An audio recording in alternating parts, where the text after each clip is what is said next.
Assalamualaikum warahmatullahi wabarakatuh. Perkenalkan, nama saya Miswa Adira dari S1 Keperawatan tingkat 3A Stikes Wijaya Husada Bogor. Nah, di sini saya akan menjelaskan tentang interpretasi analisa gas darah. Kita langsung saja ke materinya. Yang pertama di sini ada pengertian dari analisa gas darah. Analisa gas darah AGD atau arterial blood gas ABG adalah tes darah yang diambil melalui pembuluh darah arteri untuk mengukur kadar oksigen, karbon dioksida, dan tingkat asam basa atau pH di dalam darah. Nah, di sini selanjutnya ada nilai normal dari AGD atau analisa gas darah. Yang pertama di sini ada pH-nya. pH-nya itu normalnya dari 7,35 sampai 7,45. Lebih dari itu disebutnya alkalosis. Kalau kurang dari nilai normal disebutnya asidosis. Yang kedua di sini ada PaCO2 atau respiratorik. Di sini nilai normalnya itu dari 35 sampai 45. Lebih dari itu disebutnya alkalosis. Jika kurang dari nilai normal disebutnya asidosis. Dan yang terakhir di sini ada HCO3 atau metabolik.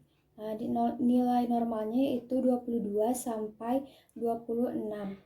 Lebih dari itu disebut alkalosis dan kurang dari nilai normal disebut asidosis. Nah, selanjutnya kita langsung saja ke contoh soalnya. Nomor 1 di sini ada pH-nya yaitu 7,10. Nah, jawabannya itu asidosis. Kenapa? Karena 7,10 itu kurang dari nilai normal dan itu disebutnya asidosis.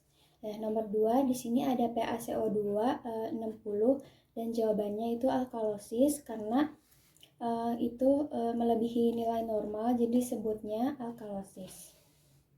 Nah, selanjutnya nomor 3 di sini ada pH-nya 7,65 dan PaCO2-nya 50. Nah, jawabannya yaitu alkalosis respiratorik. Kenapa? Soalnya karena alkalosis disebut alkalosis karena pH-nya itu melebihi batas normal. Kenapa disebut respiratorik? Karena PaCO2-nya juga melebihi batas normal. Soalnya respiratorik itu ketika PaCO2-nya abnormal, itu bisa melebihi atau kurang dari batas normalnya. Nah, nomor 4 di sini pH-nya yaitu 7,25 dan HCO3-nya 18 dan jawabannya yaitu asidosis metabolik.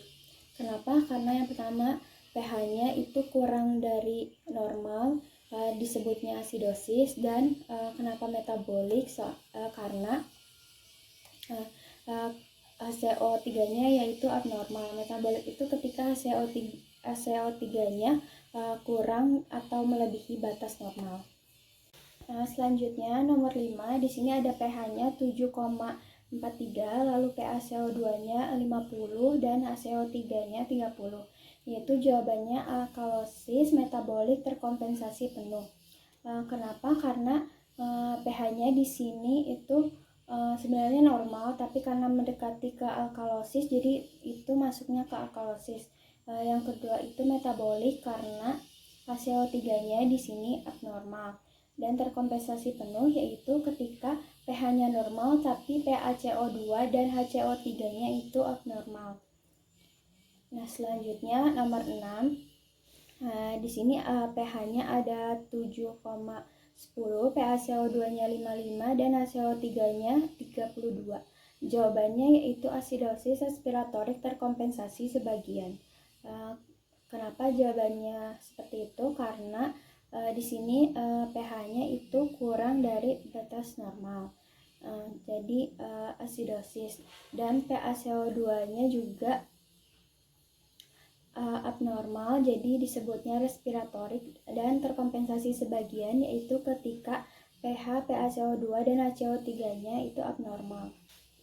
Nah, kita masuk ke soal yang terakhir, yaitu pH-nya di sini ada 7,55, lalu PaCO2-nya ada 36 dan HCO3-nya 15. Dan jawabannya adalah alkalosis metabolik tidak terkompensasi. Kenapa? Karena di sini yang pertama itu alkalosis itu pH-nya karena melebihi batas dari normal. Lalu metabolik yaitu karena HCO3-nya itu abnormal. dan tidak terkompensasi, yaitu ketika pH-nya abnormal dan PaCO2 dan HCO3-nya ada salah satu yang tidak normal. Jadi jawabannya itu alkalosis metabolik tidak terkompensasi. Hanya itu yang bisa saya sampaikan, kurang lebihnya mohon maaf. Wassalamualaikum warahmatullahi wabarakatuh.